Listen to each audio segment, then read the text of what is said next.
इस भूमि पर आकर मैं स्वयं गौरवान्वित महसूस करता हूँ अपने आप को। मुझे गौरव मिलता है कि राष्ट्र का एक साधु महाराष्ट्र में आया हुआ है। बताओ, वृंदावन से यहाँ आए, आपके बल पर ही ये कथा चल रही है। आप बैठे हो तभी, कल ही तो कह दिया था, श्रोता न हो तो वक्ता किसको सुनाएगा। बताओ, खूब अच्छा आप बोलते हो, श्रोता ही नहीं है, क्या सुनाओगे, किसको सुनाओगे। तो धन्य है। सेवा कथा रसमहो नितराम पिबत्वम। सबसे बड़ी सेवा क्या है? कहा कथा पंडाल में आकर उस रस को निरंतर 1 घंटे 2 घंटे 3 घंटे जब तक चलता है, उसका सावधानी पूर्वक हृदय से स्मरण करते हुए, कृष्ण कृष्ण जप करते हुए, व्यासपीठ की तरफ देखते हुए एक एक रस को पीना ही सबसे बड़ी सेवा है भगवान राम कृष्ण भागवत और रामायण की और शिव महापुराण की। इससे बड़ी सेवा कुछ नहीं है। भागवत जी यही कहते, यही सेवा मैं देख रहा हूं नागपुर में, यही सेवा मैं श्यामनगर में देख रहा हूं। मैं बहुत जगह आना जाना हुआ है, आते ही जाते हैं। हम वस्तुतः वैसे कथाकार हैं नहीं, आपको पता ही है। मैं सनातन के लिए, राष्ट्र के लिए, धर्म के लिए, anxiety free life, tension free life and how to live a blissful life, कैसे आनंदित जीवन जिएं, इसके लिए सेमिनार्स करता हूं। टीवी चैनलों पर आप हमेशा ही मुझे देखते होंगे, ऑलवेज।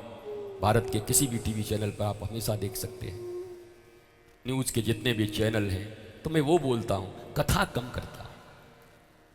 4-5 साल पहले एक कथा करी थी छत्तीसगढ़ में, फिर 4 साल के बाद एक इच्छा हुई तो एक वृंदावन में किया। मौज आती है तब करता हूँ। हमारा व्यवसाय नहीं है कथा करना, हमारा मौज आ गया। हमें महाराष्ट्र की इतने प्यारे भैया और माताएं मिल गए तो हम कथा करने को राजी हो गए कि हम करेंगे, कर लेंगे। कोई व्यापार नहीं है, इसलिए उतना हिसाब किताब भी नहीं रखते कि इसमें कितना आया, इसमें कितना गया। हालांकि करा तो आप बहुत मन से रहें, कैसे इतना दिल से, इतना प्यार से बर्मन जी ने हिम्मत किया ठाकुर जी की कथा के लिए। देखो, जब ठाकुर जी के लिए कोई खड़ा हो जाता है तो ठाकुर जी भी राधा रानी के साथ उसके पीछे खड़े हो जाते हैं। तो मेरे लिए खड़ा हुआ है, मैं तेरे लिए खड़ा हो जाता, वो सब पूर्ण कर देते। और आज कितने लोग आनंद ले रहे हैं बताओ। बर्मन जी एक कार खरीद के ले आते, एक और घर बना लेते, तो परिवार के लोग रहते, कुछ और बैंक में जमा करा लेते, उनके पैसे और वहाँ काम कर जाते, या जैसे भी जहाँ जहाँ से जो कुछ किए, कुछ भी खरीदते, 10-5 लोगों के काम आता। पर देखो, ठाकुर जी की ये भागवत कथा कराने से हजारों हजार लोग तो यहाँ और पूरी दुनिया में लाखों लोग चैनल के माध्यम से सुन रहे हैं, लाखों करोड़ों लोग सुन रहे हैं इस कथा को। अब बताओ कैसी सेवा है ये। सबसे बड़ा दान ज्ञान दान है, सबसे बड़ा दान कथा दान है। और आयोजक परिवार जो यजमान है, वो तो फिर मत पूछो ठाकुर जी की कैसी कृपा उन पर होगी, कैसे ऐसा भाव बना होगा, और कैसे परिवार में अब क्या ठाकुर जी की कृपा होगी, ये तो अचिंतनीय है सबके लिए।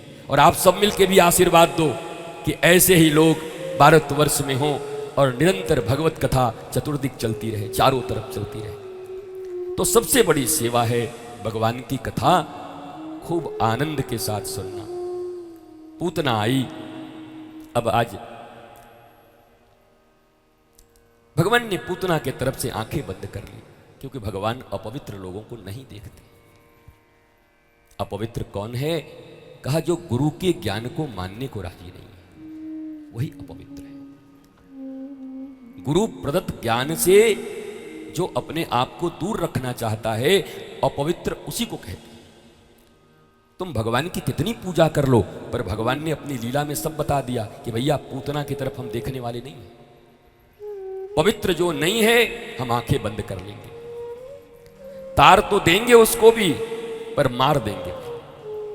पूतना को भी तार दिया पर मार दिया। पहले जहर पी लिया, फिर दूध पी लिया। और यशोदा कितनी भोली भाली है, भगवान ने क्यों नहीं देखा? भगवान को सबसे बुरा यही लगता है, तुम जैसे हो वैसे उनके पास आ जाओ। अब पूतना जितना सज के आई थी कि लिखा है व्यास जी ने कि ऐसा लगा साक्षात लक्ष्मी उतर आई है। इतना बंठन के आई थी, सारे चांद तारों को लगता था कि अपने चुनरी में समेट के लिए आई है सलमा सितारा। काले काले बादल मानो उसके आंखों के काजल हो गए। इतना बढ़िया, आप कभी पढ़िएगा, व्यास जी कितने अच्छे साहित्य भी लिखते हैं, और हम तो इसको यहां नहीं कह रहे। चंद्र और सूर्य की तरफ बिंदी लगा करके आई है, तो बड़ी बड़ी पूतना इतनी सुंदर बन करके आई थी। तो आसुरी, बकासुर की बहन थी, असुर थी, राक्षसी थी, पर रूप बदल के आई थी। भगवान ने कहा तो सीधा ही आ जाती मेरे पास जैसी थी, तुझे मैया बना के तार देता। तो इतना रंग पेंट करवे की क्या जरूरत थी तुझे? जो तू है नहीं वो बन के आई है मेरे पास। इसलिए भगवान ने आंख बंद कर लिया। भगवान वैसे लोगों को देखते ही नहीं। अब इसका मतलब ये नहीं कि तुम लोग कल से नहाना धोना छोड़ देना और ये सब क्या कहते हैं पाउडर ये सब लगाना छोड़ देना। गुरु जी तो बोले हैं कि जैसे हैं वैसे ही, तो फिर पता चला कि चारों तरफ पूतना ही दिखाई पड़ रहे हैं, हाँ ऐसे करके बड़ा मुश्किल हो जाएगा। फिर वो मत करना। कहने दिल जैसा है ना, भगवान से छिपाते नहीं, जैसे हो खड़े हो जाओ। ठाकुर जी आप तो जानते हो हाँ क्या क्या मैंने किया है, हाँ तो हो तो रहा है, तो कैसे करूं बताओ, कुछ कुछ उपाय बताओ Thakur ji, please Thakur ji, please please please please please please, खाली माफ कर दो, धन दे दो, माफ कर दो, धन दे दो, माफ कर दो, धन दे दो। बताओ तुम्हारा कोई रिश्तेदार रोज तुम्हारे पास आवे, रोज आवे और कुछ न कुछ मांगे, भाई साहब 10,000 दे रहे तो बड़ा अच्छा होता, एक दिन दिया, फिर 20,000 दे रहे बड़ा अच्छा होता, फिर 30,000, बोला दरवाजा बंद कर। भिख मंगा कहीं का जब आता है मांग नहीं आता।